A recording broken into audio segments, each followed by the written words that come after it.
Kebetulan tim saya itu mesti mengumpulkan sekian participants dalam sebuah webinar. Ternyata itu belum achieve. Maka konsekuensi apa yang kemudian kita perlu lakukan bersama-sama? Halo teman-teman business owner dan juga human capital practitioner. Nah, di perusahaan Anda sebenarnya udah punya KPI atau belum sih?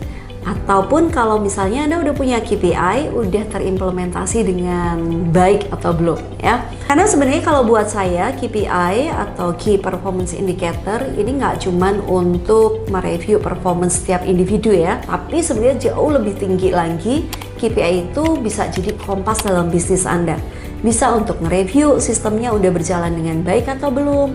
Bisa untuk nge-review juga bisnis kita ini running well atau enggak. Kalaupun KPI Anda udah bener atau Anda udah punya KPI, masalahnya adalah ketika tim kita di perusahaan itu nggak bisa mencapai KPI yang ditetapkan. Saya Amelia dari Sinergia Konsultan sebagai Human Capital Coach, saya akan sharing dan diskusi sama Anda tentang hal ini. Perasaannya pasti campur aduk ya gitu. Sedih sih pasti gitu, karena target perusahaan nggak tercapai. Otomatis sebenarnya kita tahu achievement setiap pribadi pasti nggak tercapai. Kalau targetnya company nggak tercapai, komisi pasti juga keluarnya nggak banyak kan. Jadi sedih aja sebenarnya di situ. Kemudian yang kedua, sebenarnya ketika punya kesadaran bahwa tim kalau itu nggak kompeten, pasti juga itu kontribusi dari pimpinannya.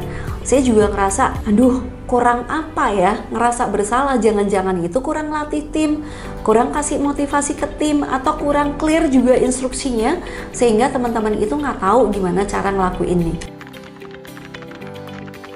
Yang pertama, itu biasanya indikatornya nggak relevan. Kadang ada KPI yang targetnya terlalu tinggi, atau juga ada KPI yang targetnya justru kerendahan. Nah, KPI yang targetnya terlalu tinggi pastinya juga akan sulit untuk dicapai nih ya. Atau juga targetnya nggak relevan karena apa? Karena siapa tahu itu nggak relate sama departemennya, atau justru nggak berhubungan sama business goals. Ini yang menyebab KPI nggak tercapai.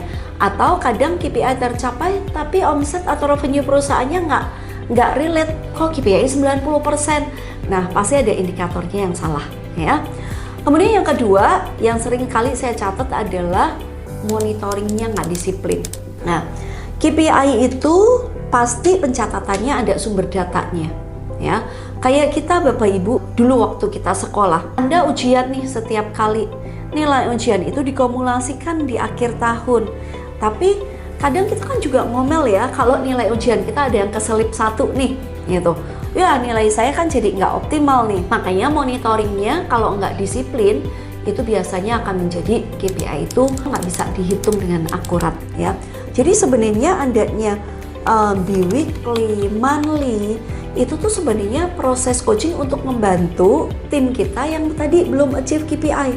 Kita bisa bantu dia nggak sampai kejauhan ya, tapi mungkin dia 2 atau 3 langkah. Ketika kita review, maka proses pembenarannya akan lebih ringan daripada dia udah jalan 10 langkah, ternyata salahnya udah banyak banget. Yang ketiga sebenarnya kurangnya kompetensi dari karyawan ya. Kan ketika kita membuat KPI, pasti ada KPI itu kan nggak mungkin yang paling gampang dicapai ya. Pasti kita punya ekspektasi yang dari tahun ke tahun itu lebih tinggi. Makanya kompetensi pun juga perlu ditingkatkan. Pertanyaannya adalah ketika target meningkat, kompetensi tim ini juga ditingkatkan nggak? Nah, selisih inilah PR-nya untuk HR, tim people development, untuk terus meningkatkan kompetensi karyawan. Kalau saya sih yang pertama, cek dulu ya evaluasi KPI-nya. Siapa tahu indikatornya atau nggak jelas sumber datanya. Kemudian yang kedua adalah coba identifikasi polanya. Anda juga perlu melihat datanya ya. Karena misalnya di dalam departemen itu, apakah cuma 1 orang aja yang gagal mencapai KPI-nya atau ada beberapa orang? Kalau misalnya dalam satu tim ada 10 orang, 1 orang gagal, yang lain berhasil, bisa jadi itu faktor kompetensi dari yang bersangkutan. Karena yang lain bisa kok gitu. Tapi kalau ternyata dalam satu departemen 8 orang gagal, 2 orang berhasil, bisa jadi tadi indikatornya. Kemudian sebenarnya ada satu hal lagi, dukungan tidak langsung yang seringkali saya juga lakukan di internal company saya ya. Di kami ini ada waktu-waktu tertentu setiap karyawan dibekali dengan berbagai macam pelatihan, soft skill maupun hard skill, sehingga mereka punya kemampuan yang meningkat. Kemudian juga dukungan personal dalam bentuk coaching. Perusahaan itu menjadi kendaraan kok, karena kita kerja di company ini gitu ya. So penting banget alignment antara personal goals dengan company goals, sehingga relate karyawan nggak cuman kejar-kejar targetnya company juga, tapi dia juga relate kalau targetnya company ini tercapai, apakah ini menjadi kendaraan untuk personal goals-nya saya nih gitu. Kalau ini relate, pasti mereka lebih semangat. Kalau ada tim yang nggak achieve, kita kasih punishment apa enggak? Karena kalau yang berhasil, biasanya kita ngomongnya adalah komisi dong, ada apresiasi, ada hadiah. Tapi kalau nggak achieve, dikasih punishment atau enggak? Terus terang teman-teman, saya itu bukan orang yang terbiasa kasih punishment sih, gitu. Hampir sama, tapi kalau kita bicara ini agak beda ya. Punishment dan konsekuensi. Punishment buat saya kedengaran sebagai satu treatment top down dari atas ke bawah. Pokoknya kamu nggak achieve, ini hukumannya, ya. Nggak ada satu ruang diskusi yang finally itu nggak akan memunculkan awareness, karena sifatnya punishment itu jadi kayak otoritatif. Tapi mungkin Anda bisa berpikir satu ide lain tentang konsekuensi. Saya akan tanya ke tim saya. Katakanlah sebenarnya pernah kejadian ya baru-baru ini. Kebetulan tim saya itu mesti mengumpulkan sekian participants dalam sebuah webinar. Ternyata itu belum achieve gitu. Terus saya diskusi, saya tanya sama mereka, "Oke guys, kalau kita belum achieve, maka konsekuensi apa yang kemudian kita perlu lakukan bersama-sama ya?" Karena ini pekerjaan kebetulan bukan satu orang aja. Saya tanya justru dari mereka, tujuannya apa? Biar yang nggak achieve KPI ini juga sadar, oh iya ya, ternyata saya belum achieve. Dan ternyata kalau saya belum achieve, ada konsekuensi yang perlu saya jalani nih.